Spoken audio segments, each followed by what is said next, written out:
Maraming salamat po sa pagtangkilik ng ating video. Hinihikayat ko po kayong mag-like and subscribe para ma-update kayo sa susunod na nakabanata. Tara at umpisahan na natin. Si Donoghu ay isang gifted na cultivator. Mga ilang araw lang ang nakakalipas, nagawa niyang mapaamo ang isang giant shark, at habang nag-adapt siya sa dagat, natutunan niya na pigilan ang hininga niya sa ilalim ng dagat ng ilang oras. Sa ilalim ng mga ganitong circumstances, si Donoghu ay pumupunta sa ilalim ng dagat kasama ang giant shark sa tuwing magpapahinga siya. Sa kasamaang palad, dahil sa rason na ito, si Ambrose, na pinapamunuan ang Blood Shark Pirates, ay hindi mahanap si Donoghu. Si Donoghu ay napadaan sa Maelstrom kahapon at nadiskubre ang Coral Island. Gusto niyang tumira sa island na ito at gawing hari ang sarili niya, pero hindi nagpadalos-dalos si Donoghu. Sa halip, nagdive siya sa ilalim ng dagat at nagpahinga sa bibig ng isang giant shark. Nagpahinga siya ng higit sa 10 oras, at pagkagising niya, napadaan sila Ambrose at Heather sa tabi niya. Oh! Nagulat at nagalit si Ambrose.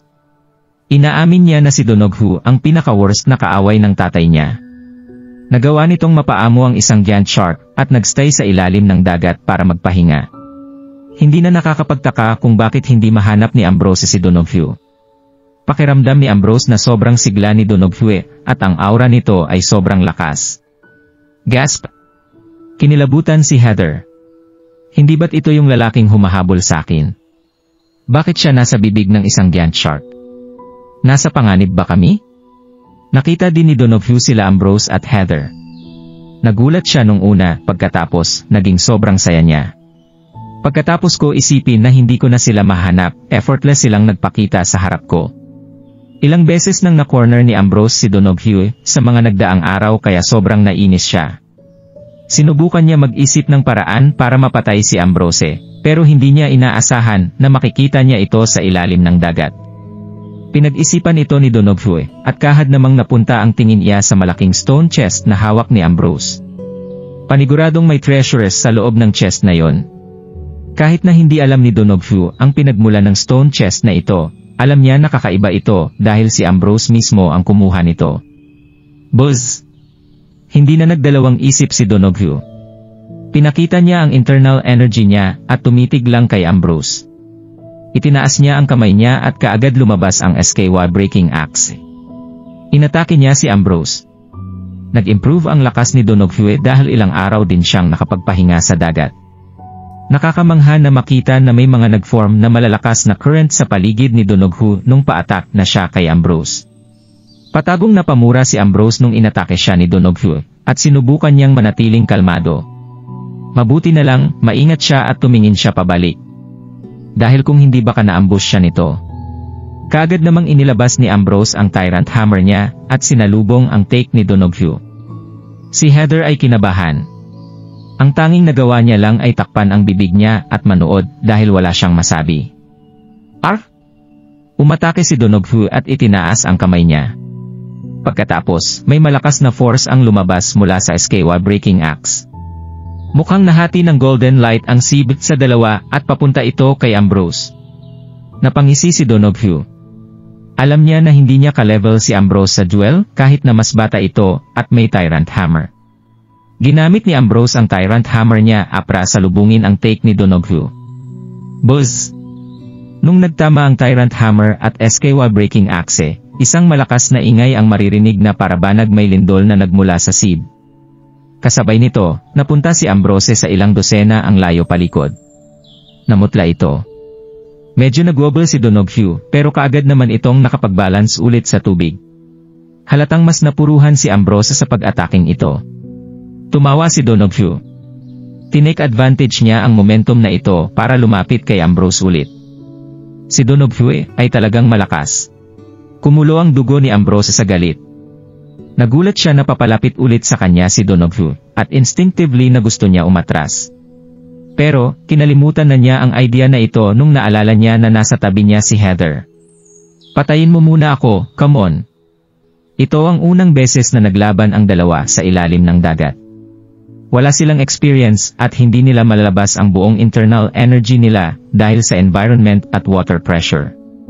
Pero, kahit inexperience sila, hindi nito napigilan sila sa paggawa ng malalakas na current sa paligid nila habang naglalaban. Nakakatakot ito dahil parang may bagyong namumuo sa ilalim ng dagat. Sobrang nag-aalala si Heather nung nakita niya na sinusubukan ni Donoghu na atakihin si Ambrose. Pagkatapos, nakapagdesisyon na si Heather at lumangoy ito para tulungan si Ambrose. Nung ilang dosenang metro na ang layo, itinaas niya ang kaliwa niyang kamay at kinuha ang maganda niyang blue longbow na puno ng pearls. Ang longbow ni Heather ay tinatawag na Ocean Scale. Ito ay gawa sa buto ng coral dragonfish. Ito ay isang spiritual weapon. Buzz! Itinaas ni Heather ang kanang kamay niya, at ang payat niyang jade fingers ay humawak sa bowstring. Ang bowstring ay invisible, pero si Heather ay nasa shooting posture.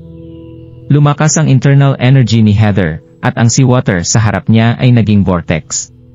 Pagkatapos, isang feathered arrow ang nabuo sa pamamagitan ng spiritual aura ng tubig at nagkaroon ng hugs ang internal energy niya. Binabantayan ng Sea Maki clan ang Ruin Sea sa loob ng 1,000 taon. Sobrang pamilyar nila sa dagat na ito, at ang cultivation method nila ay inseparable sa dagat. Kaya kahit mahina sila sa land, wala silang takot sa tubig. Ang feathered arrow ni Heather ay dumausdo sa tubig at pumunta kay Donoghu sa isang kisap mata. Ang atensyon ni Donoghu ay na kay Ambrose, kaya hindi niya inasahan na ang babaeng hinabol niya ay aatakihin siya. Ang arrow ay tumama sa balikat ni Donoghu. Gasp! Kinilabutan si Donoghu habang nagagasp ng hangin dahil sa sakit. Tinake advantage ni Ambrose ang nangyari. Inihampas niya ang tyrant hammer niya kay Donoghu. Sinubukan ni Donoghu na tapatan ang take, pero sobrang na-injured siya ng arrow. Late na siya nung nagamit niya ang internal energy niya. Umubo si Donoghu ng maraming dugo habang lumilipad siya ng 10 metro ang layo. Kahit na may SKY breaking axe siya, hindi niya kayang salubungin ang atake ni Ambrose kung injured siya. Mamatay ka! Sumigaw si Ambrose sa puso niya at tinake advantage ang sitwasyon para habulin si Donoghu. Si Donoghu ay hindi na nag-overthink. Umiwas siya at tumama ang tyrant hammer sa ulo ng giant shark. Ang malaking katawan ng nito ay nag-twitch ng malala bago ito lumubog. Hindi na ito humihinga. Ang seawater din malapit dito ay nagkulay red. Nagalit si Donoghu nung nakita niya ang nagyari. Hindi niya inexpect na mabibigo siyang patayin si Ambrose at ma-injured ng malala. Sa kasamaang palad din, ang shark na pinaghirapan paamuhin ay namatay. Gustong-gusto niya patayon si Ambrose, pero natatakot siya sa feathered arrows ni Heather. Kaya naman, napagdesisyonan ni Donoghu na itake advantage ang pulang seawater na nakapaligid sa kanya at hindi nag-atubiling tumakas. Habang tumatakas, hindi niya nakalimutan na tumingin pabalik at tumingin kay Ambrose. Ang mga namumula niyang mata ay puno ng galit at sama ng loob. Iho, kapag hindi kita mapapatay balang araw, hindi ako si Donoghu. Kinalaunan, nawala na parang bula si Donoghu. Dahan-dahan ding nawala ang dugo sa tubig, at na-realize ni Ambrose na wala na si Donoghu. Inihampas ni Ambrose ang kamao niya sa stone chest sa galit dahil nakatakas na naman ang bastradong yun. Lumangoy papalapit si Amber at hinila ang braso ni Ambrose. Tinuro niya ang taas na ibig sabihin ay kailangan muna nila makaahon. Mukhang kalmado si Heather pero natatakot talaga siya. Ang ulo niya at nagpipintig kapag naalaala niya ang insidente. Iniisip niya na swerte siya dahil kasama niya si Ambrose. Dahil kung hindi, magiging isang disaster ang paghaharap nila ni Donoghu kapag mag-isa lang ito. Tumango si Ambrose at lumangoy ang dalawa pataas. Pagkatapos ng ilang sandali, nakaahon na ang dalawa. Sila Haken, Era, at iba pa na naghihintay ay pinalibutan sila kaagad. Nakuha ko na ang treasure. Mabuti. Pero bakit ang tagal mo? Sobrang nag-alala kami. Ang laking stone chest ito. Maraming tao ang nag-comment habang curious na nakatingin sa stone chest. Si Era ay observant. Napansin niya ang namumutlang mukha ni Ambrose, kaya tinanong niya, "Kuya, anong nangyari?" Nang biglang, humarap sila Haken at ang iba. Nag-focus sila kay Ambrose. Huminga ng malalim si Ambrose at sinabi, "Nakita namin si Donoghu, ang lokong yon." Pagkatapos, kinwento niya ang nangyari in detail. Ano? Nagulat si Era nung narinig ito. Masyadong tuso si Donoghu. Kaya ba nagtatago siya sa ilalim ng dagat? Gumamit pa siya ng giant shark para itago ang kinaroroonan niya.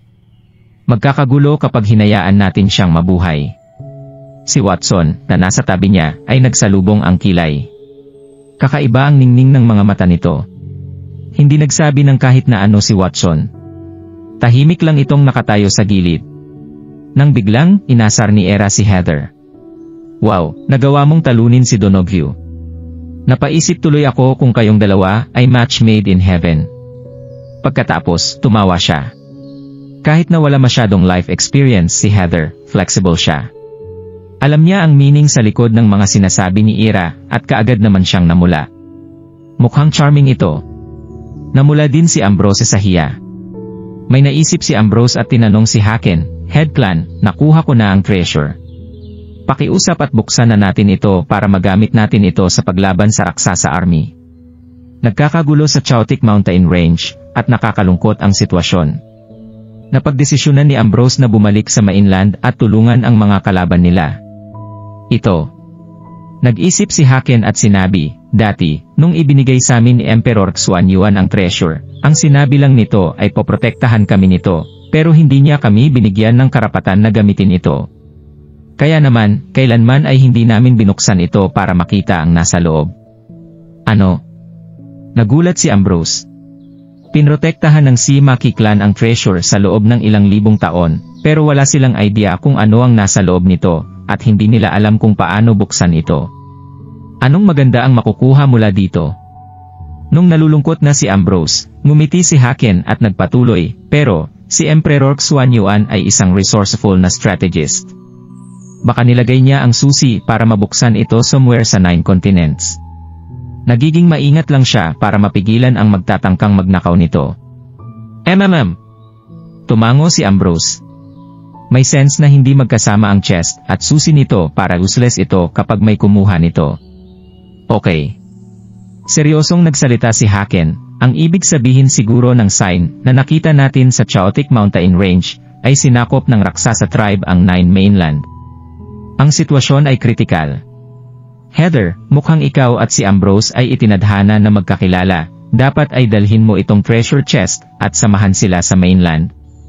Humanap kayo ng paraan para mabuksan ang chest at tulungan ang 9 continents. Pagkatapos, tumingin si Haken sa iba pa nilang tao. Lahat kayo, mahanda na kayo bumalik sa mainland. Pagkatapos, tumingin si Haken sa direksyon ng 9 mainland at huminga ng malalim. Iniisip niya na kumpleto na ng Maki clan ang tungkulin nila. Oras na para bumalik. Hindi na nagdalawang isip si Ambrose. Tinawag niya ang Blood Sherlock 4 Sisters at nilagay ang stone chest sa bangka. Pagkatapos, pumunta sila sa direksyon ng 9 mainland, kasam sila Heather at Blood Shark Pirates. Pagkatapos makaalis ni Ambrose, kaagad naging busy ang buong Maki clan at naghanda na sila para bumalik sa mainland. Sa malaking dagat. Sila Ambrose, Era at Heather ay nakatayo sa bow ng ship. Kalmado ang mga ekspresyon nila, pero may trace ng pag-aalala sa mga kilay nila. Sa likod nila, ang mga Blood Sherlock 4 sister, Watson at iba pa ay tahimik na nakatayo. Kuya, ano sa tingin mo ang nangyayari ngayon sa 9 mainland? Curious na tanong ni Era. Umiling si Ambrose, sinong nakakaalam? Pero hula ko ay hindi maganda ito. Sa huli kasi, sinasakop ng North Moana Army ang mga continents bago nito. Kaya marami sa kanila ang naghihirap. Tumingin si Ambrose sa stone chest, at nakasimangot niyang sinabi, hindi ko alam kung anong meron sa loob nito, pero dapat ay maprotektahan natin ito ng maigi, at hindi dapat tayo magkamali. Seryosong tumango sila Era at Heather. Young Master Darby. Nang biglang, nakangiting humakbang si Watson, sincere at magalang niyang iminungkahi, dapat ay gumalaw na ang lahat ngayong nagkakagulo sa 9 mainland. Kaya bakit hindi ako ang magbantay sa stone chest? Ipinapangako ko, habang nabubuhay ako, magiging safe ang chest na ito. Ngumiti si Watson. Pero, may hint ng pagkatuso sa mga mata nito. Gustong nakawin ni Watson ang treasure. Marmay na siyang napagdaanan na panganib bago sila dumating sa Coral Island, pero nahuli siya ni Ambrose. Mas sumama pa ang loob niya dahil ang hinahanap niyang mga kayamanan ay napunta sa mga kamay ni Ambrose. Pinag-isipan ito ni Watson. Kailangan ay makuha nila ang tiwala nila para mabantayan niya ang treasure chest. Pagkatapos, maghahanap siya ng opportunities para kunin ang treasure at umalis. Tumawa si Ambrose habang nakatingin kay Watson. Watson, sa tingin mo ba ay isa akong 3-year-old na bata? Hindi ko hahayaan na batayan mo ang chest. Hanggang di ako sure kung 100% loyal ka ba.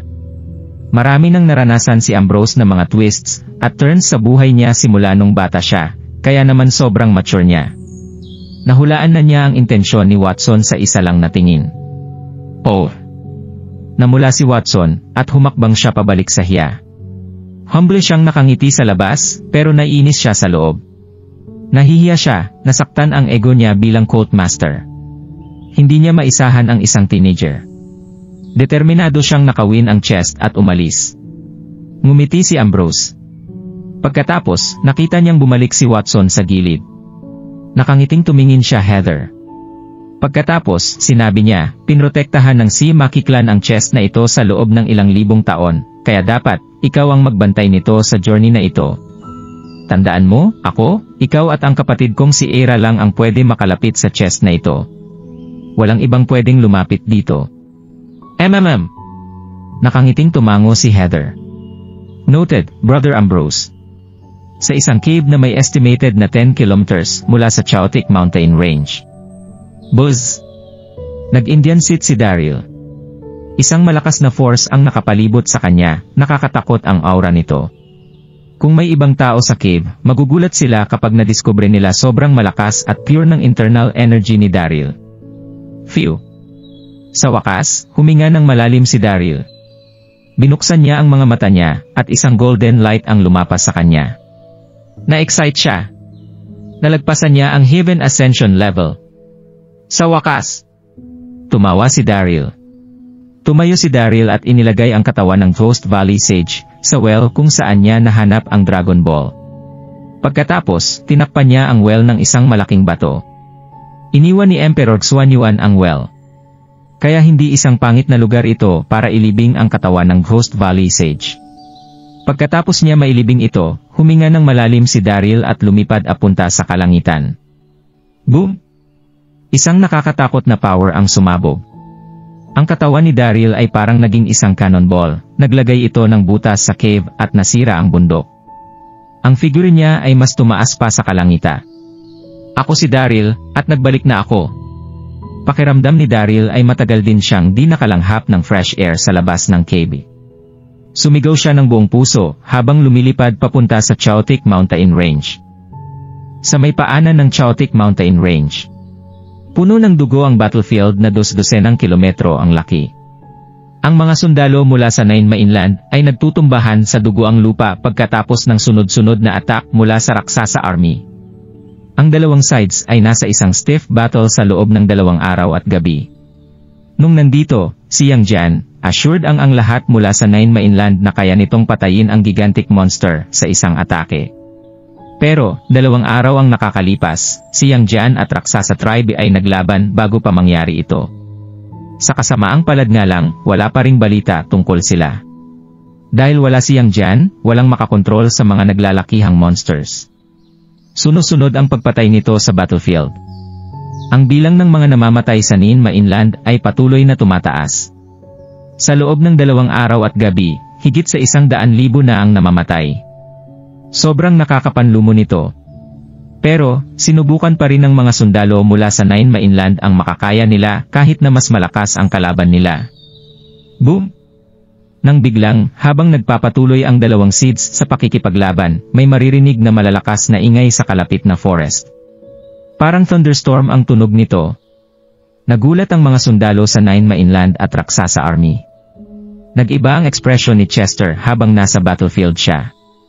Sa wakas, sumimangot siya at sinabi, "Anong nangyari?" Pagkatapos, tumalikod siya at tumingin sa forest. Kasabay nito, nagtinginan din ang mga tao sa battlefield sa direksyon na yon. Oh! Nagulat sila. Napansin nila na ang maliit na bundok na may higit na 12 kilometro ang nag-collapse. Makikita din na puno ng dust at smoke ang area na 1 kilometro ang layo mula dito. Isang figure ang lumilipad sa pagitan ng mga dust at smoke. pumunta siya sa mountain range na parang isang kidlat. Si Daryl ito. Naghiyawan ang lahat mula sa Nine Mainland. Hindi ba't nawalan si Daryl ng internal energy dahil nabigo siya mag-breakthrough? Kaya paano? Naramdaman ng lahat din ang pure at intense na internal energy ni Daryl. Ang aura at temperament din nito ay mas lumakas kaysa dati. Sila Yvette, Yvonne, Parker, at iba pa ay kinilabutan at umiyak sa tuwa. Sabay-sabay nilang sinagaw ang pangalan ni Daryl. Daryl! Daryl! Alam kong di mo kami iiwan. Sa side naman ng Raksasa Army, nakatayo si Alaric sa chariot at lumaki ang mata niya habang nakatingin kay Daryl na nasa mid-air. Sino ang taong ito? Sobrang lakas niya. Sobrang excited ni Dax kaya natawa siya. Nababalot siya ng dugo pero nagkaroon siya ng pag-asa. Daryl! Nagbalik ka. Sa wakas! Ngumiti si Chester. Ang tatlong magkakapatid ay nagtingina at tumawa. Pagkatapos, humarap si Daryl sa Raksasa Army. Wala siyang masabi. Sobrang daming tao sa Raksasa Tribe. Sobrang daming sundalong ito, at mukhang higit sa 1,000,000 ito. Dagdag pa dito, mas malakas ang mga sundalo nila kaysa sa Nine Mainland. Deserve niyong mamatay lahat dahil sinakop niyo ang homeland ko, at sinaktan ang mga tao dito. Cold na banta ni Daryl. Pagkatapos, itinaas niya ang mga kamay niya at napuno ng nakakatakot na energy ang katawan niya. Grand Destruction Arc. Sabi ni Daryl habang nakaturo sa Raksasa Army.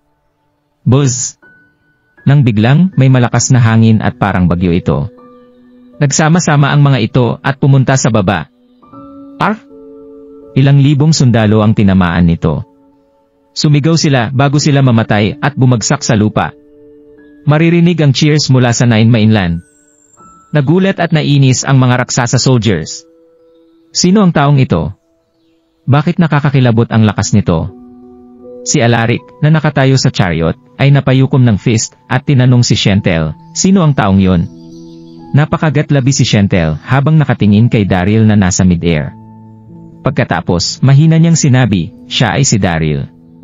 Kinuwento ko na siya sayo. Siya ang Emperor ng Westrington at Sect Master ng Elysium Gate, ang hero ng Nine Mainland. Daryl. Nagulat si Alaric at walang masabi nung narinig niya ang pangalan nito. Nung tinanong ni Alaric si Shentel tungkol sa sitwasyon ng Nine Mainland, binanggit ni Shentel ang pangalan na Daryl ng maraming beses. Sinabi ni Shentel kay Alaric na dapat pagtuunan nila ng pansin sila Yang Jian at Daryl kung sasakupin nila ang 9 continents. Ang dalawang taong ito ang pinakamalakas. Tumingin si Alaric kay Daryl at sinabi ng buong puso. Siya pala si Dari, hindi na nakakapagtaka na malakas siya. Anong pangalan mo? Sumigaw si Amastan kay Daryl habang proud na nakatayo sa battlefield. Daryl. Cold na sagot ni Daryl. Daryl. Okay. Stern ang mukha ni Amastan habang nakatingin kay Daryl. Pagkatapos, itinaas niya ang kamay niya at nag-wave. Warriors, sundin niyo ang utos ko. Patayin niyo ang mga kalaban. Pagpira-pirasuhin nito si Daryl. Hindi mapapatawad ni Amastan si Daryl dahil pinatay niyo ang ilang libong tao nila gamit ang isang move. Patayin! Sabay-sabay na sumagot ang Raksasa Army at umatake na parang tidal wave. Nag-alala si Alaric. Sumigaw siya, Border, huwag kang impulsive. Hindi dapat nila maliitin si Daryl. Pero, huli na ang lahat. Humalakhak si Daryl pagkakita sa mga sundalo. Ang Heavenly Halberd ay kaagad na nasa kamay. Habang nandito ako, hanagang panaginip lang ang pagsakop niyo sa Nine Mainland, sigaw ni Daryl. Puno ito ng malakas na fighting spirit. Pagkatapos, inutusan niya ang mga sundalo ng Nine Mainland, depensahanan niyo ang homeland natin. Patayin sila. Ang mga sundalo ng Nine Mainland ay binubuo ng mga troops at sect followers, at mga pagod na sila. Pero, nabuhayan sila ng loob sa pagdating ni Dari. Patayin sila. Depensahan natin ang homeland natin. Patayin. Nagsigawan sila habang hawak ni Daryl ang Heavenly Halberd at papunta sa kalaban. Raksasa Tribe, sinakop niyo ang Nine Mainland at nagsimula ng war. Deserve niyong mamatay, cold na sabi ni Daryl. Naglabas si Daryl ng aggressive aura nung tumalon siya mula sa kalangitan at itinaas ang palad niya. Immortal Energy Palm. Sabi ni Daryl na parang may thunderous na tono. Boom! Na-distort ang nakapaligid na hangin at isang nakakatakot na hurricane ang lumabas bago tumama ang palad niya na ilang libong metro ang inabot. Buzz! Napuno ng dust ang paligid. Nagulat ang lahat nung nakita nila na 10,000 raksasa soldiers ang tinamaan at ang daming dugo sa butas na gawa ng palad nito. Kaagad din nito napatay ang mga gigantic monsters. Gasp! Pinagpawisan ng malamig ang mga raksasa soldiers. Ang taong ito ay nakakatakot. Nagulat si Amastan. Tiningnan niya maigi si Daryl at napaatras siya. Pero, hindi nito napababa ang killing intent niya. Hindi niya na makakahanap siya ng ganito kalakas sa Nine Mainland. Lahat kayo, makinig kayo sa utos ko. Retreat! Bilisan niyo! Sigaw ni Alaric habang papunta siya sa kalangitan. Nung una si Yang Jian, ngayon naman ay si Daryl, masyadong maraming hidden talents sa Nine Mainland, at naisip ni Alaric na makakabuti kung ititigil na ang laban kaagad. Dahil kung hindi, silang raksasa ang maagrabyado. Peter Patter. Sinunod ng raksasa army ang utos ni Alaric. Kahit si Amastan ay nagbago ang isip kaya umatras din ito kaagad. Mukhang seryoso si Daryl, at dapat iti-take advantage niya ang sitwasyon, pero may 2 figures sa mga chariots ang umagaw ng atensyon niya. Nagulat si Daryl nung nakita niya sila. Nakita ni Daryl ang 2 figures, ang isa ay mukhang immortal fairy habang ang isa naman ay graceful at charming. Sila ay si Debra at Shentel. Daryl. Lumapit si Dax kay Daryl at eager na sumigaw, habulin natin sila. Nababalot si Dax ng dugo. Pagod siya dahil sa sunod-sunod na araw na pakikipaglaban, pero dahil sa pagdating ni Daryl, bumaliktad ang sitwasyon. Kaya puno ngayon si Dax ng fighting spirit. Si Dax ay may straightforward na personality. Ang tanging gusto niya lang ay talunin ang raksasa tribe, at ipaghiganti ang mga namatay nilang kasama. Dax, huwag kang impulsive. Umiling si Daryl. Ano?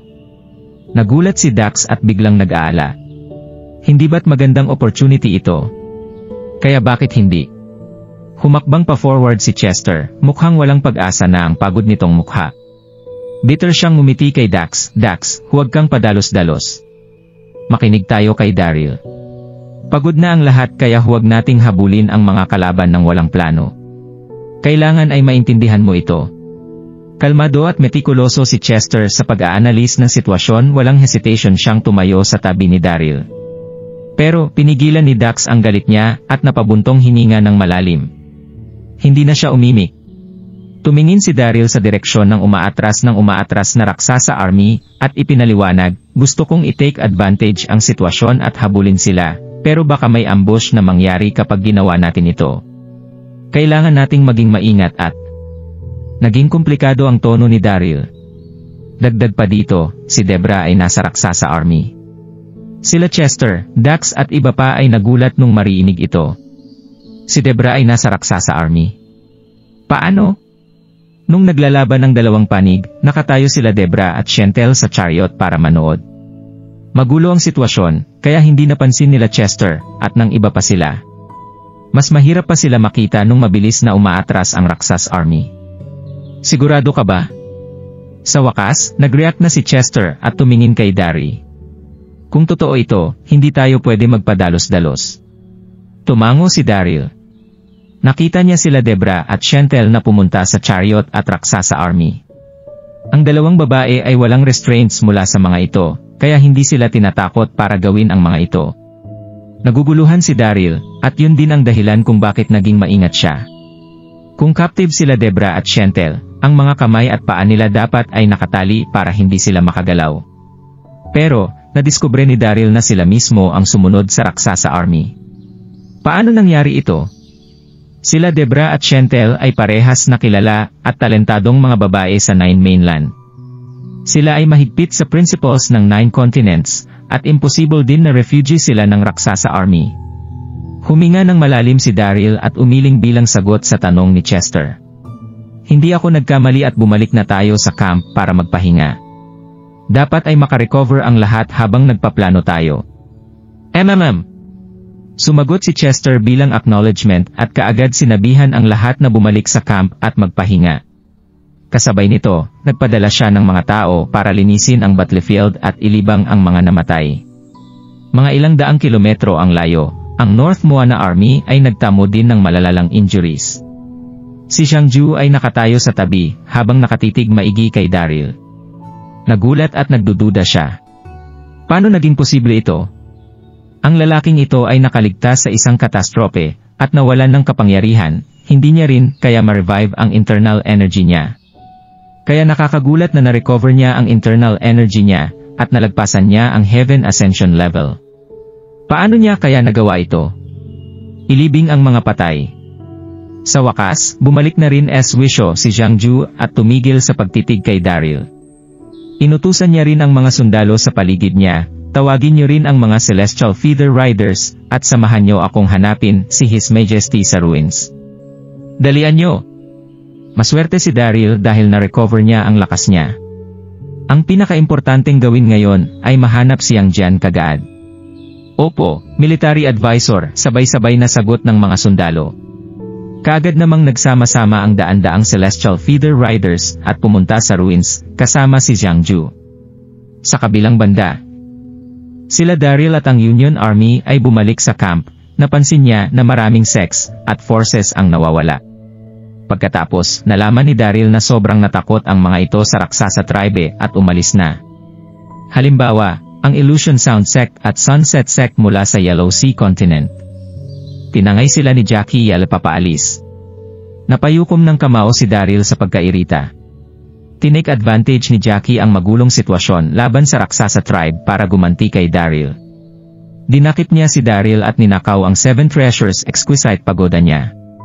Sakim din itong umalis ng battlefield habang naghihirap ang iba pang continents. Sa susunod na makita ko siya, tuturuan ko siya ng leksyon. Sa may dagat, pinamunuan ni Ambrose ang Blood Shark Pirates na may libong sailboats. Mabilis silang naglayag sa loob ng isang araw at gabi. Maswerte na nga sila na maganda ang klima at smooth ang dagat. Kinagabihan, pumasok sila Ambrose at mga pirates sa cabins nila para magpahinga. Ang lahat ay pagod na pagkatapos nila maglayag ng halos 2 araw. Pero, maingat si Era, nakapag-isip na siya ng advance. Iminungkahi niya kay Ambrose na hatiin ang pirates sa 3 shifts, isa para ilayag ang ship, isa para bantayan ang paligid, at isa para magpahinga. Ang 3 shifts na ito ay magpapalitan para magduty. Si Watson ay nakatayo sa deck habang pinapanood ang dagat. Pagsapit ng gabi at umikot na ang shift, si Watson, bilang Yelder, ay kasamang magduduty ng mga pirates. Maraming makakapangyarihang pirates, kasama niya, at ang lakas nila, ay pumapangalawa sa Blood Sherlock 4 Sisters. Mukhang pinapanood ni Watson ang dagat ng kalmado, pero nag-aalala siya sa loob. Ano ang gagawin? Hindi ako pinagkakatiwalaan ni Ambrose. Kapag nakabalik naman kami sa mainland, paniguradong ibibigay niya ako kay Daryl, paniguradong papatayin din nila ako kapag tumakas ako sa laban. Pero, napapalibutan siya ng dagat, wala siyang mapupuntahan. Kapag mas iniisip ito ni Watson, mas nag-aalala siya. Tingnan mo, may nangyayari doon. Ang pirata na katabi ni Watson, ay may napansin. Kaagad namang tumingin ang lahat sa direksyon na ito, at kinakabahan sila. Nakita nila ang isang giant shark na may fins na nakalabas sa tubig, mga ilang daang dit ang layo, mabilis itong lumalangot papunta sa sailboats. May tao sa likod ng shark na ito, pero hindi ito makita ng mga pirates ng maayos dahil sa waves. Maraming malalakad na pirates ang nagsama-sama at pinag-usapan nila ang nakita nila. Si Donoghu ba yun? Kailangan ba natin ito i-report kay Chief? Hindi siya ito, tama. Pinatay na ni Chief ang giant shark ni Donoghu. Sa tingin ko ay imposible din ito. Siguro at lumalangoy lang ang giant shark kasama ng anak nito at nasa ibabaw para magsaya. Baka masyado lang tayong kinakabahan. Si Watson ay sobrang excited nung narinig niya ang diskusyon ng mga pirates. Bigla na puno ng ideas ang utak niya. Kung si Donoghu ito, magkakaroon ng fierce na battle sa pagitan nila ni Ambrose. Pwede kong i-take advantage ang gulong ito at tumakas gamit ang maliit na bangka. Sa may giant shark. Nakahiga si Donoghu sa likod ng giant shark. Gusto niyang lumapit sa mga sailboats at gamitin ang dagat bilang cover-up. Successful niyang napaamo, isa pang giant shark. Nakaharap din niya sila Ambrose at Heather sa ilalim ng dagat, at malala siyang nasugatan ng mga ito. Nagalit din siya dahil namatay ang giant shark niya sa laban na yon. Pagkatapos niya mapaamo ang isa pang giant shark, nalaman ni Donoghu na pinapamunuan ni Ambrose ang isang pirate fleet pabalik ng mainland, kaya naman tahimik niyang sinundan ito. Si Donoghu ay isang tusong lalaki. Hindi siya tumayo sa likod ng giant shark. Sa halip, naglay low siya para di siya makita. Gamit ang waves bilang cover, hindi siya makita ng mga pirates hanggang sa sobrang late na nito. Magugulat ang mga pirates panigurado. Isang layer ng mist ang bumalot sa ibabaw ng dagat, at hindi na nakita ng pirates ang giant shark. FCK, wala na akong makita. Hindi nagpakampante ang mga pirates. Nagtinginan sila at pinag-usawan ang mga posibleng countermeasures. Anong gagawin natin? Kung si Donoghu o anak niya ang kasama ng giant shark, hindi tayo pwede magpakampante. Dapat bang sumakay tayo sa maliit na bangka at tingnan ito? Mabilis na pumunta sa kanila si Watson at seryosong sumali sa diskusyon nila. Ako ang pupunta. Sinubukan ni Watson na magtunog sincere, pero na-overwhelm siya ng excitement at pag-aalala. Tumawa siya sa isip niya. Gusto niya makahanap ng paraan para umalis, at naging misty ang dagat, na para bang tinutulungan siya ng heaven. Pwede siyang makaalis kapag inimbestigahan niya ang suspicious na threat.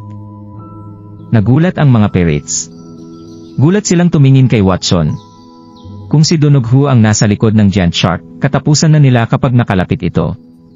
Kahit na capable na tao si Watson, hindi niya kakayanin si Donoghu. Mga kasama ko. Nung nag-hesitate ang mga pirates, niyakap ni Watson ang mga kamao niya, at pakunwaring sinabi, utang ko ang buhay ko kay Young Master Darby. Ang tanging naiisip ko lang sa loob ng 2 araw ay paano masusuklian ito, kaya naman hayaan niyong gawin ko ito. Chinek ni Watson ang misty na dagat at sinabi, tumatakbo ang oras kaya i-check na natin ito kaagad. Kung si Donoghu ay nasa giant shark, edi problema ito. Nawala ang pagdududa ng mga pirates, tumango sila bilang agreement. Kinalaunan, ready na ang maliit na bangka. Tumalon si Watson sa loob nito ng walang pag-aalinlangan, at nagsagwan papunta sa misty area ng dagat. Tumawa siya sa isip niya ulit. Mukhang kalmado lang siya, pero sobrang excited niya at saya. Ang tanga ng mga pirates na yon. Ang dali nilang lokohin gamit lang ang kaunting mga salita. Pagkatapos niya dumaan sa area na may makapal na mist, kagad siyang lumiko at nagsagwan papunta sa malayo. Napagdesisyonan niya na magtago sa paningin sa Ambrose at bumalik sa mainlang ng siya lang. Ayaw niyang madamay sa laban nila Ambrose at Donoghu. Hinihiling niya na magkakaroon ito ng malalang battle. Sush! Pero, nung 100 feet na ang layo ni Watson, isang malaking wave ang papunta sa kanya.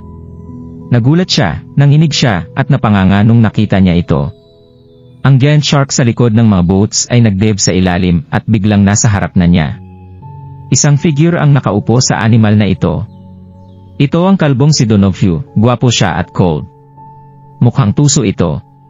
Gusto i-take advantage ni Donoghu ang makapal na mist at lumapit sa pirate fleet, pero nakita niya na may sumakay sa bangka, kaya naman tahimik niya itong sinundan. Watson.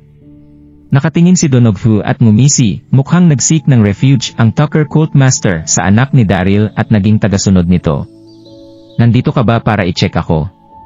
Nung magkasama pa sila Donoghu at Megan, si Watson ay tagasunod ni Megan, kaya kilala nila ang isa't isa. Kaswal na nagsalita si Donoghu, pero may malakas at intimidating na aura iro. Ang malakas nitong aura ay nakakatakot, kaya hindi makahinga si Watson. Gulp! Kabadong nilunok ni Watson ang laway niya nung naramdaman niya ang nakakatakot na aura ni Donoghu. Nanlambot ang mga legs niya at nagland siya sa tuhod niya sa boat. Sabi niya, Donoghu, maawa ka, please. Ang lakas naman ng loob ko na i-check kung nandito ka. Inaresto ako ni Ambrose, at ngayon, sinusubukan kong i-take advantage ang mist para tumakas. Nagmamakaawa ako, pakiusap, huwag mo akong patayin. Pagkatapos niya makilala sila Ambrose at Ira sa Coral Island, nalaman ni Watson na si Donoghu pala ang makapangyarihan na disciple ng Rama. Nakakahangang pinamunuan nito ang 9 continents. Natakot si Watson. Ang tanging gusto niya lang gawin ay tahumok na makaalis, pero hindi niya inexpect na makikita niya si Donoghu. Gusto mong hindi kita patayin? Ngumiti si Donoghu, pagkatapos, pa-joke nitong sinabi, magbigay ka ng isang rason bakit hindi kita kailangan patayin. Baka konsiderahin ko ito kapag nakumbinsi mo ako. Hindi siya maingay, pero tunog seryoso at firm ito. Sa isip ni Donoghu, si Watson ay duwag na kontrabida at takot sa kamatayan. Wala siyang respeto sa mga mahihina, at ang pagpatay sa kanila ay kasing dali ng pagpatay ng langgam. Gulp! Napalunok ulit si Watson, sinubukan niyang kumalma. Pagkatapos, nakangiti niyang sinabi, may alam akong sikreto. Sana ay sapat ito para mabuhay ako. Tunog misteryoso si Watson, iniklear niya ang throat niya, at nagpatuloy, siguro ay hindi mo alam na ang batang yon, si Ambrose, ay may treasure chest mula sa SEAD ng Coral Island. Ang chest na yun ay related sa tadhana at safety ng 9 continents. Narinig ko na kayang kontrolin ng treasure na yun ang raksasa tribe. Pagkatapos, inexplain ni Watson in detail ang pagdive ni Ambrose sa ilalim ng dagat para makuha ang treasure chest. Ano? Nagningning ang mga mata ni Donoghu, nakuha nito ang interes niya at kasabay nito, mas nainis siya. Naalala niya na nakasalubong niya sila Ambrose at Heather sa ilalim ng dagat at naglaban sila kung saan natalo siya. Mukhang nandoon ang bata para kunin ang treasure ng si Maki clan na binabantayan nila ng mahabang panahon. Paano ko na-miss ang chance na nakawin ang treasure ngayong alam ko na ang existence nito? Pinag-isipan ito ni Donoghu at kaagad nagkaroon ng idea. Tumingin siya kay Watson ng may strange na ngiti. Sa tingin mo ba na sapat na ito para sa buhay mo? Watson, iniisip mo siguro na may maganda kang plano. Paniguradong papatayin ko si Ambrose. Tatalunin ko ang pirate fleet at kukunin ko ang treasure na ito. Pinag-aralan ni Donoghu ang ekspresyon ni Watson Maggie. So, ang sikretong sinabi mo sa akin wala masyadong kabuluhan sa akin. Wala ito masyadong value. Ako.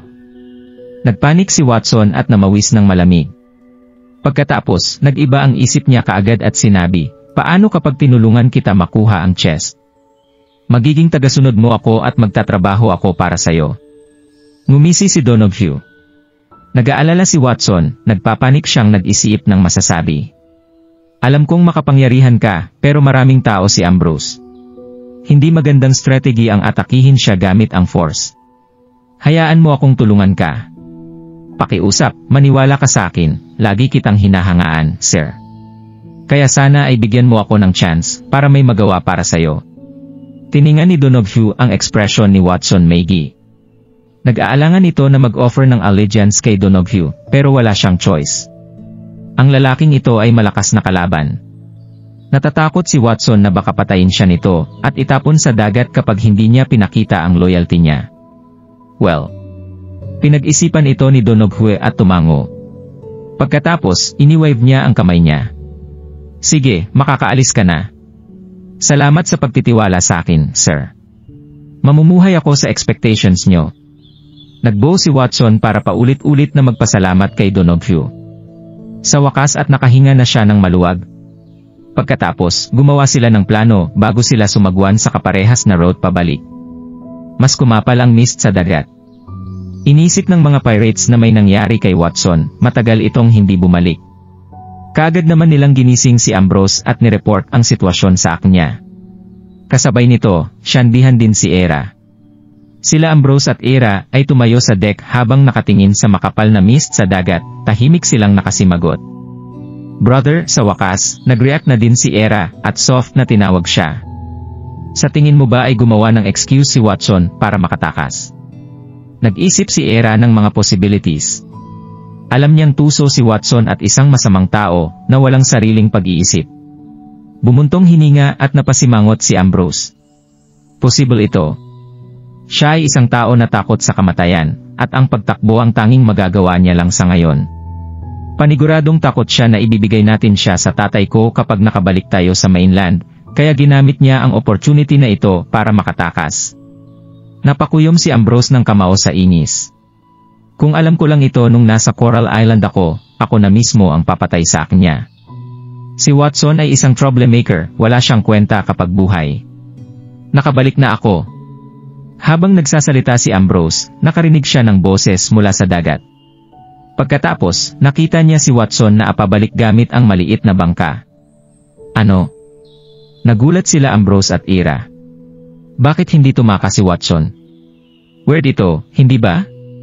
Mga ilang segundo ang nakalipas, ngumiti si Ira at bumulong kay Ambrose, mukhang nag-overthink lang tayo. Mukhang wala siyang lakas ng loob na tumakas. Tahimik na tumango si Ambrose. Sumampa si Watson sa deck at nakita na nandito sila Ambrose at Ira. Medyo kinabaha siya, pero umakto siya na parang walang nangyari. Pagkatapos, sinubukan niyang sumisip kanila Ambrose at Ira. Ikinagagalak kong makita kayo, Young Master Darby at Young Miss Darby. Watson. Tahimik na tiningnan siya ni Ambrose, narinig ko na may malaking shark sa likod ng fleet natin. Chinek mo ba ito mag-isa? Anong nangyayari? Oh. Napakamot si Watson ng ulo at sinabing, nakita ko ito, pero shark lang ito. Hindi ito isang banta, at nakalangoy na ito papaals. Nagpatuloy sa pagsasalita si Watson, habang nagkukunwari na natatakot sa sitwasyon. Nagulat at nagalit si Heather, tumingin siya kay Watson at sinigaw, anong ginagawa mo? Pakawalan mo ako. Bago pa siya makapagsabi ng iba pa, weak na ngumiti si Watson at pinatigil siya. Princess Heather, patawad. Kailangan ko gawin ito para sa kaligtasan ko. Huwag kang mag-alala. Hindi kita sasaktan dahil tinato ako ng tatay mo bilang guest. Kahit na ito ang sinabi ni Watson, mukhang may pagnanasa ang mga mata nito habang nakatingin kay Heather. FCK. Ang magandang babaeng ito ay na-crush at first sight sa batang yon. Si Daryl din maraming magagandang babae ang nakapaligid sa kanya. Ang father and son doon na ito, bakit ang swerte nila? Gusto ni Watson na angkinin si Heather, pero nagpigil siya dahil naisip niya ang plano nila ni Donoghue. Ang sama mo. Hindi ka kakaawaan ni Brother Ambrose. Tinake advantage mo ang pagpapahinga niya para manakaw ang treasure chest. Sigaw ni Heather habang nanginginig ang kataway niya. Why? Hindi nagalit si Watson. Sa halip, ngumiti siya at sinabi, ang batang yun ay maswerte. Para sa akin, isa siyang reckless na lalaki. Sige, Princess Heather, wala na akong sasabihin. Magkita na lang tayo ulit sa future. Tinapik ni Watson ang mute acupoint ni Heather pagkatapos niya magsalita. Binuksan ni Heather ang bibig niya, pero wala siya masabi na kahit na isang salita. Hindi na nagsayang si Watson ng oras, ginamit niya ang internal energy niya at kinuha ang stone chest. Pagdating niya sa labas, nilagay niya ang chest sa bangka na hinanda niya kanina. Pagkatapos, nagsagwan siya papunta sa rear ng fleet kung saan niya kikitain sa Donoghue. Ang lalaking ito ay nakasakay pa rin sa giant shark habang nakasunod sa fleet. Kalaunan, pagkatapos ng dosenang metro, nakahinga ng maluwag si Watson at sumigaw, Sir, nakuha ko na ito. Splash! Ang mainipin na si Donoghue, na naghihintay na ng matagal, ay umahon sa dagat kasama ang giant shark. Bilis! Hindi matago ni Donoghue ang excitement niya nung nakita niya ang stone chest sa bangla at sinigaw, ihagis mo ang treasure sa akin. Walang lakas ng loob si Watson na suwayin si Donoghue. Ginamit niya ang internal energy niya at inihagis ang stone chest papunta sa kanya. Nakuha ito ni Donoghue at napansin ang archaic feel sa loob ng stone chest. Natuwa siya, tumango siya at sinabi, hindi na masama. Sinubukan ni Watson na sumipsip si Donoghue. Sir, kailangan na ba natin umalis ng maaga mula dito bago pa nila malaman? Mabilis na nagsagwan si Watson papunta sa giant shark. Pumayag si Donoghue na ibigay kay Watson ang giant shark para makaalis ito kapag nakuha nito ang treasure. Ang bilis ng isang malaking shark ay hindi maikukumpara sa isang maliit na bangka at sobrang safe pa nito. Sa huli kasi, ang ilang creatures sa dagat ay kalaban sharks. Watson. FCK, ang lakas ng loob mo na pagtaksilan ang chief. Nang biglang, ang mga pirata mula sa Fleer ay nakita sila Watson at Donoghue, galit silang sumigaw sa dalawang ito. Ang mga panadin nila ay nakatutok kay Watson. Nagsagwan si Watson papunta kay Donoghue, pero malayo pa rin siya mula dito, at nung napansin niya na na-expose na siya, panik siyang sumigaw, Sir, sagipin mo ako. Sai! Huminga ng malalim si Donoghu at kaagad umalis gamit ang giant shark. Hindi man lang ito tumingin kahit saglit kay Watson. Naisip kasi niya na ang villain na katulad ni Watson ay hindi worth it para sa risk. Anyway, kailangan niya humanap ng lugar para ma-check ang nasa loob ng chest. Para naman sa buhay o kamatayan ni Watson, wala siyang pak dito. Nagalit si Watson nung nakita niyang iniwan siya ni Donoghu nang wala man lang pag-aalinlanan. Fire! Nagalit ang mga pirates. Ang isa sa kanila ay sumigaw at biglang daan-daang pirata ang nagpananang sabay-sabay kaya parang umuulan ng arrows. Hindi naman malakas ang mga pirates, pero gamit ang internal energy, naging parang shooting stars ang mga arrows at instant tumama ito sa harap ni Watson. Nakakamangha ang bilis at momentum nito. FCK! Napamura si Watson at kaagad ginamit ang internal energy niya para gumawa ng protective shield sa harap niya. Pero, ang power ng mga arrows mula sa daan-daan na walang awang pirates ay nakakamangha. Chop! Chop! Chop! Libo o baka 10,000 arrows ang tumama sa protective shield nito ng segundo lang kaya huli na para makatakas si Watson. Sumigaw din ito habang may hindi na mabilang na arrows ang tumusok sa katawan niya. Namatay siya on the spot, naging mukhang hedgehog ang katawan nito.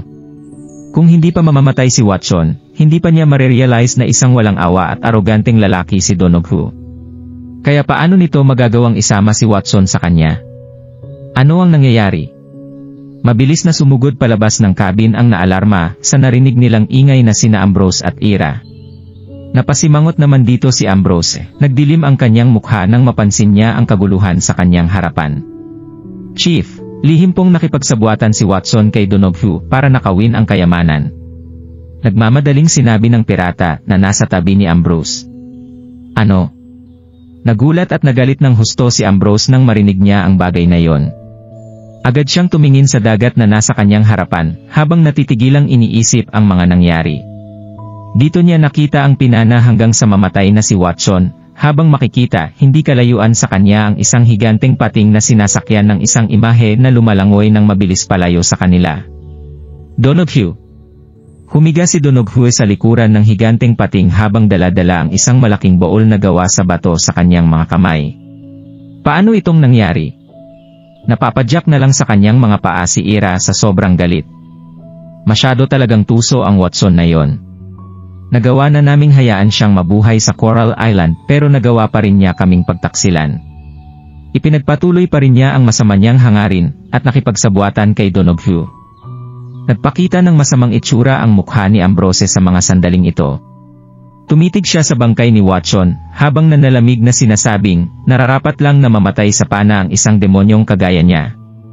Ira, samahan mo muna ang Blood Sherlock Four Sisters na mamahala sa ating mga tauhan habang hinahabol ko ang Donoghu na iyon. Binunot ni Ambrose ang Tyrant Hammer at hinawakan ito ng mahigpit sa kanyang kamay habang pinapalutang siya ng kanyang internal energy sa ere para habulin ang tumatakas na si Donoghu. Kuya! Dito na sumigaw ng isang paalala si Ira kay Ambrose. Huwag kang masyadong magpadala sa emosyon mo, kuya. Kilala sa pagiging tuso niya si Donoghu. Huwag mong ilagay sa panganib ang iyong sarili sa binabalak mong paghabol kay Donoghu. Isang walang awa at ubod ng samang tao si Donoghu. Kahit na isa ring malakas na lalaki si Ambrose, hindi pa rin niya magagawang pantayan ang lakas ni Donoghu. Kaya paano magagawang hayaan ni Ira binabalak na pagsusugal ni Ambrose sa kanyang buhay? Pero ang kayamanang ito ay isang bagay na binantayan ng si Maki clan ng ilang libong taon. Ang pagkawala nito, biglang may pumasok na isang bagay sa isipan ni Ambrose habang nasa gitna ito ng kanyang pagsasalita. Dito na siya natatakot na tumingin kay Ira habang nagbabago ang itsura ng kanyang mukha. Tungkulin ni Heather na bantayan ang kayamanan, kaya kung magagawa itong nakawin ni Donoghu. Heather. Hindi na nagdalawang isip pa si Ambrose. Agad siyang tumalikod para sumugod sa cabin ni Heather. Heather. Ok ka lang ba, Heather? Na-attract na si Ambrose kay Heather mula noong una silang magkita. Kaya agad siyang nabahala noong maisip niya na nasa panganib ngayon ang prinsesa. Sana ay ok ka lang, Heather. Napakagat na lang sa kanyang mga labi si Ira. Nag-alala din ito kay Heather kaya agad siyang sumunod sa kapatid niyang si Ambrose. At noong makarating sila sa cabin, agad na nakahinga ng maluwag ang magkapatid noong makita nila ang eksena sa kanilang harapan. Dito nila nakita na nakaselyo ang mga acupoint ni Heather, kaya kasalukuyang hindi ito makagalaw sa kanyang pwesto. Hindi rin makikitaan ng kahit na anong sira ang kanyang mga damit, ipinapahiwatig nito na hindi siya nagawang pansamantalahan ni Donoghu o Watson. Pero malinaw na makikita sa namumutlang mukha ni Heather ang galit nito. Natutuwang kumislap ang mga mata ni Heather nang makita niya ang magkapatid. Tap! Mabilis na naglakad paabante si Ambrose para itaas ang kanyang kamay at pakawalan ang mga acupoint ni Heather. At pagkatapos ay mahina nitong sinabi na, "Okay lang ang lahat, Heather. Walang kahit na anong mangyayari sa'yo." Kuya Ambrose. Na-overwhelm ng husto sa kanyang emosyon si Heather. Agad niyang dinala ang kanyang sarili sa mga braso ni Ambrose at mahinang magsalita ng, "Natakot ako ng husto kanina. Pumasok si Watson sa aking cabin para sabihin na gusto niyang bantayan ang treasure chest para sa akin, at pagkatapos ay bigla na lang niya akong inatak para makuha ang hawak kong treasure chest." Dito na dahan-dahang kinomfort ni Ambrose si Heather. "Huwag kang magalala. Napatay na sa pana ang masamang lalaki na yon kanina." Phew! Nakahinga na rin ng maluwag si Heather habang hinahawakan ang kanyang dibdib. Magaling kung ganoon. At pagkatapos ay tiningnan ni Heather si Ambrose ng malapitan, habang nababahalang sinasabi na, "Nabawi niyo rin ba ang kayamanan sa kanya?" Nagmukhang malungkot si Ambrose, nahihiya niyang niyuko ang kanyang ulo at sinabing, "Nagkaroon ng sabwatan sina Watson at Donoghu." Ibinigay ni Watson ang kayamanan ni Donoghu, na agad namang tumakas sakay ng higante niyang pating. Ano? Nanginig sa kanyang narinig ang natutulalang si Heather. Pagkatapos ng ilang segundo ay agad na umiyak si Heather, "Ilang libong taon na binantayan ng aming angkan ang kayamanang iyon. At ngayon ay nagawa nila itong makuha sa amin. Paano ko ito maipapaliwanag sa aking ama? Paano ko ito maipapaliwanag sa aking angkan?" Nakaramdam ng galit at lungkot si Heather nang sabihin niya iyon. Hindi na niya napigil pa ang pagtulo ng luha sa kanyang mga mata. Dito na nakaramdam ng matinding stress si Ambrose, niyakap niya si Heather at agad itong kinomfort. "Huwag kang magalala, dahil ibabalik ko sa iyo ang kayamanan ng inyong angkan. Hindi ko hahayaang magamit ito ni Donoghu sa masasama niyang mga binabalak." Naging determinado at hindi makukwestiyon ang tono na ginamit ni Ambrose sa pagsasalita. Agad namang nadala si Heather nang marinig niya ang assurance na iyon. Agad siyang sumandal sa mga braso ni Ambrose at sabihin na, "Maraming salamat, Kuya Ambrose." Isang sandali na nagyakapan ng tahimik ang dalawa. Dito na nagiba ng kaunti ang ihip ng hangin sa paligid. "P50. Dito na tumawa si Era. "Ipagpatuloy niyo lang dalawa ang inyong usapan, lalabas na muna ako." Natuwa si Era dahil sa bilis ng naging progress ng kanyang kuya at ni Heather sa kanilang relasyon. Kaya bilang nakababatang kapatid ni Ambrose, natural lang na bigyan niya muna ang mga ito ng space. Agad na nag-blush ang maselang mukha ni Heather noong ma-realize niya ang mahigpit niyang pagkakahawak kay Ambrose. Sa mga sandaling ito ay gusto na niyang humanap ng lugar na pagtataguan sa sobrang hiya. Namula rin ang mukha ni Ambrose sa mga sandaling ito. Dito na niya napapahiyang sinabi na, "Huwag mo nga kaming lokohin, Ira." Hindi pa rin niya inalis ang kanyang mga mata kay Heather. Nagmukhang maganda si Heather, lalo na noong makita niya ito ng malapitan. Masyado siyang maganda. Dito na mas tumindi ang hiya na nararamdaman ni Heather. Samantala, sa kampo ng raksasa sa paanan ng Chaotic Mountain Range. Nagulat ang buong hukbo ng raksasa sa ginawang pagpapakita ni Daryl, lalo na sa katakot-takot nitong lakas. At sa wakas, sa ilalim ng ibinabang utos ni Alaric ay nagawang umatras ng raksasa at magtayo ng kampo sa layong 10 kilometro mula sa pinangyarihan ng laban. Masyadong malaki ang naging kampo ng raksasa, kaya madaling mapapansin ang nagsisiksikang mga tent sa loob nito. Nasa higit 10,000 ang bilang nga mga tent sa kampo, kaya magmumukhang malaki ang hukbo ng raksasa kung titingnan sa malayo. Nasa 1,000,000 ang mga sundalong kabilang sa hukbo ng raksasa, at nasa 0% na ng kanilang lakas na wala pagkatapos ng madugo nilang pakikipaglaban sa 9 na mga kontinente. Naging maingat ng husto si Alaric, nagpadala siya ng maraming sundalo para magpatrolya sa kampo para maiwasan ang biglaang pag-atake ng kanilang mga kalaban. Mahigpit din ang naging seguridad sa kampo, binantayan ito ng mga sundalong may ilang hakbang ang layo sa isa't isa. Ilang henerasyon nang nanirahan ang tribo ng raksasa sa isang secret region, kaya natural lang na mawalan ito ng pakialam sa kahit na ano matapos magkaroon ng malayang mga pasensya. Ito ang dahilan kung bakit hindi pangkaraniwan sa mga ito ang maging maingat sa kanilang paligid. Pero nagawa ng maimpluwensyahan ni Alaric nina Debra at Shentel, kaya agad itong nag-adopt ng mga defensive measures na pangkaraniwang ginagamit ng Nine Mainland. Sumapit ang gabi at nabalot ang buong kampo ng kadiliman. Hush! Nang biglang lumipad ang isang nanalamig na imahe mula sa malayo, bago ito dahan-dahang lumapag sa isang madilim na area sa southwest ng kampo. Mayroong kapansin-pansing facial features ang taong iyon na nagpakita ng kaunting pagkabahala sa gitna ng kanyang mga kilay.